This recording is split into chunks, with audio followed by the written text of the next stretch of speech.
When House of the Dragon debuted in 2022, it came with grand expectations, promising to fill the void left by Game of Thrones with epic storytelling, Targaryen drama, and, of course, dragons.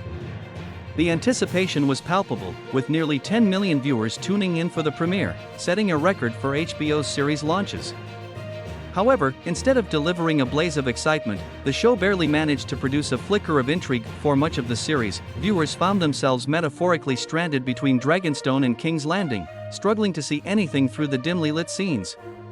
The steamy allure that characterized its predecessor was conspicuously absent, leaving fans disappointed with a show that felt painfully dull in comparison. Yet, hope lingered in the explosive season finale, where One-Eyed Aemon's dragon, Vhagar, dramatically devoured the smaller dragon Eryx, leading to Lucerys' tragic death.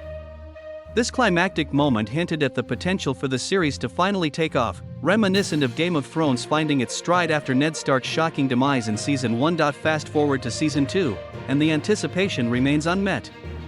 Despite a promising start featuring the Westeros equivalent of the Bayeux Tapestry and the long-awaited arrival in Winterfell, the excitement quickly waned.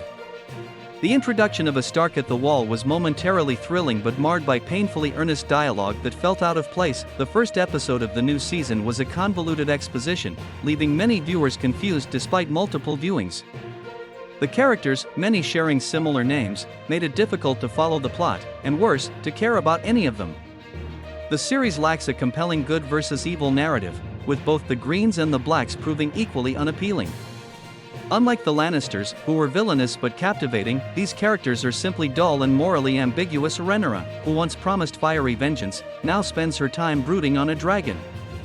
The new king Aegon is a mere brat, and Alicent's role has dwindled to uninspired scenes of tepid intimacy and eye-rolling. Even Daemon has lost his provocative edge, becoming a shadow of his former self. Perhaps the most frustrating character is Ser Criston Cole, whose petulant behavior and hypocritical actions make him insufferable. His presence feels like a waste of screen time that could be better used by a more engaging character. The series briefly recaptured some of its potential with the gruesome assassination of Aegon's heir, Jaehaerys, by blood and cheese. This shocking moment, however, was followed by more interminable scenes of grief and inactivity.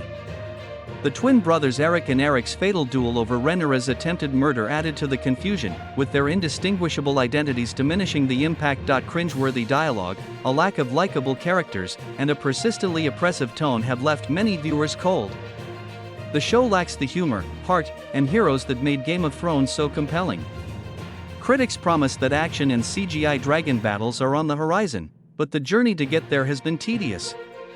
More diverse settings and brighter storytelling could help revive the series, but for now, House of the Dragon remains a disappointing shadow of its predecessor.